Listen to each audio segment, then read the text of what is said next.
Kemudian itu yang di Indonesia. Lah kebanyakan sekolah-sekolah ini. Iya, betul. Sekolah-sekolah saya dulu pas kecil juga dimintai zakat pas Ramadan, pas kelas Ramadan itu dimintai zakat, tapi berupa uang. Bahasanya boleh berupa uang, boleh beras. Kemudian banyak orang yang menggunakan uang dengan harga beras itu. Nah itu sebenarnya yang pas itu bagaimana masalah zakat, boleh nggak zakat pakai uang? Padahal kayaknya di hadis-hadis itu yang namanya zakat ya pakainya bukan uang, ya pakainya ya makanan pokok daerah itu kan. Betul. Itu gimana ya? Di Indonesia berlaku banget itu. Kalau memakai uang maka kita harus lintas mazhab. Oh. Dan ternyata dari 4 mazhab yang diakui oleh agama Islam, itu hanya 1 mazhab yang memperbolehkan mengeluarkan zakat dengan uang, yaitu mazhab Hanafiyah. Dengan penjelasan seperti ini.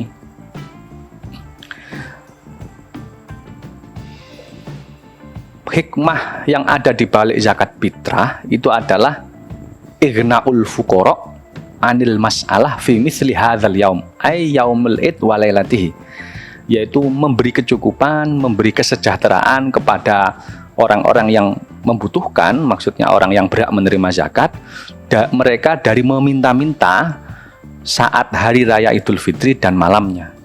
Berarti intinya ingin mencukupi mereka. Mencukupi mereka. Karena hikmah yang ada di balik zakat fitrah adalah ighna'uhum anil mas'alah, mencukupi, memberi kecukupan kepada mereka.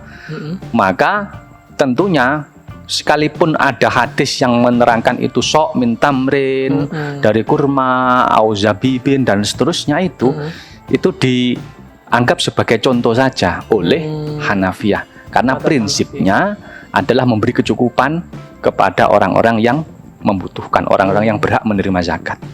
Karenanya melalui dasar inilah mereka Hanafiyah itu berkata bahwa cukup menyerahkan qimah, bahasanya Qimah harga gitu, yaitu nominal.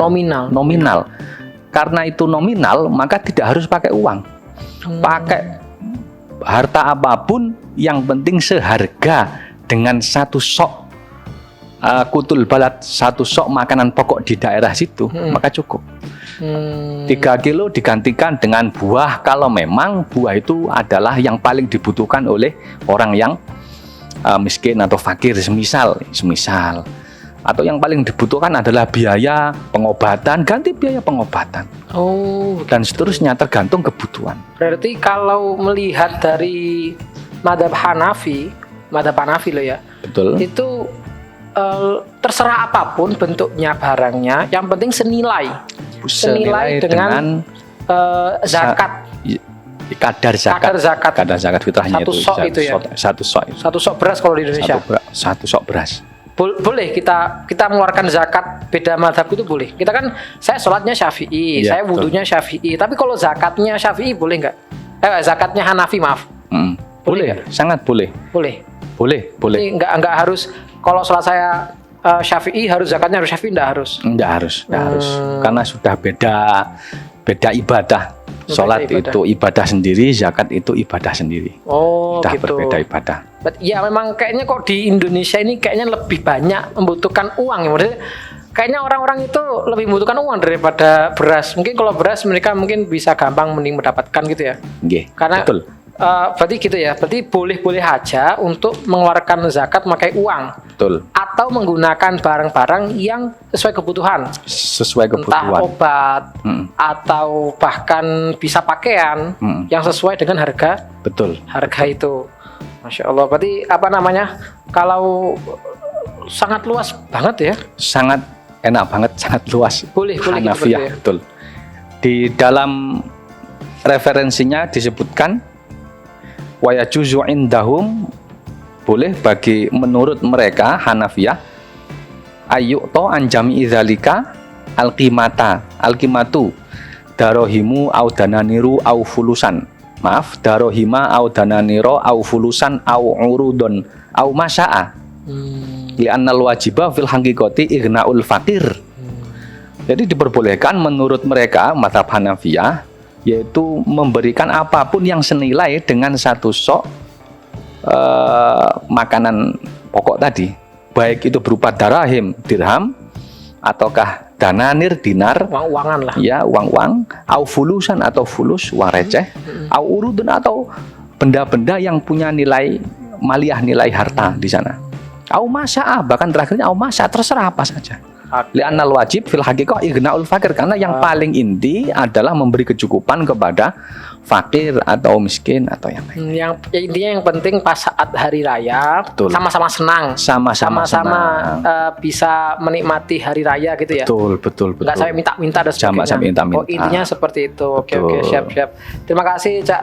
Untuk terus kemudian ada pertanyaan juga, kalau di Indonesia itu sebenarnya kalau kita sudah ingin mengeluarkan zakat itu ya. Betul. Itu yang pas atau yang berhak menerima di Indonesia itu kira-kira kebanyakan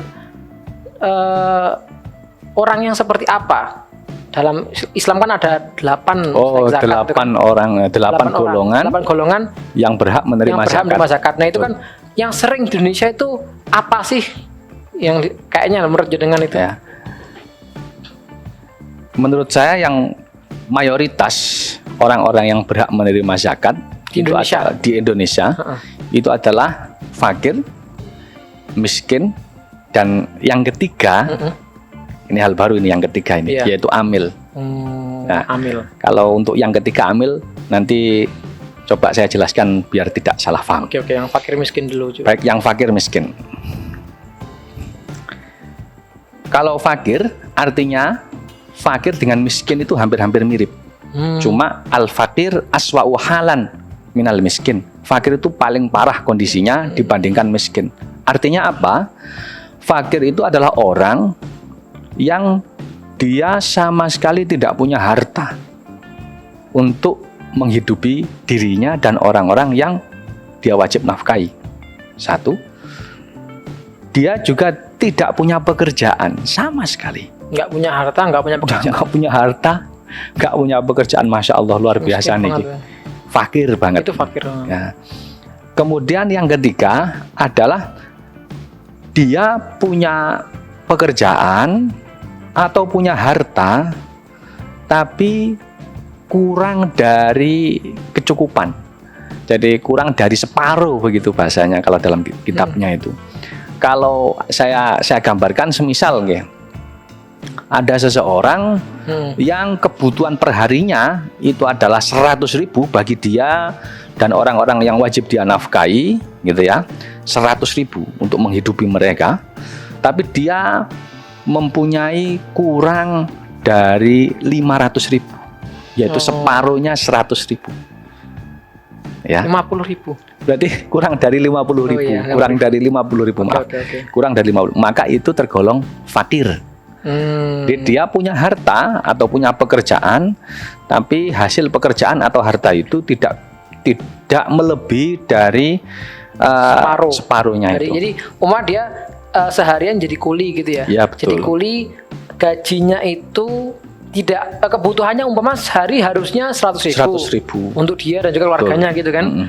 Ternyata dia hanya dibayar 25.000 per hari gitu. Per hari. Nah, berarti kan di bawah setengah dari kebutuhan. Setengah dari kebutuhan. Termasuk fakir. Termasuk fakir. Gitu. Jadi di bawah standar setengah dari kebutuhan perharinya. Betul. Walaupun punya pekerjaan gitu ya. Walaupun punya pekerjaan. Tapi hasilnya di bawah standar. Betul. Oke. Terus kemudian? Kemudian yang perlu diperhatikan lagi adalah orang fakir, kemudian kalau miskin itu berarti dia punya harta atau pekerjaan, di mana harta atau pekerjaan itu hasilnya itu melebihi separuh dari kecukupannya, tapi belum sampai melebihi kecukupan. Jadi kalau saya andaikan tadi perharinya dia membutuhkan 100.000, dia hanya mampu menghasilkan di atas 50.000, tapi di bawah 100.000. 75.000 lah. Ya, 75.000. Sehari 75.000, padahal harusnya dia bisa mencukupi keluarganya dan dia sendiri 100.000. 100.000. Itu miskin. miskin, masuknya ke miskin. Walaupun punya pekerjaan. Walaupun punya pekerjaan. Oke. Nah, kalau misal nggak punya pekerjaan tapi dia punya harta yang cuma 75.000 Oke. untuk hariannya nggak cukup, ya sudah.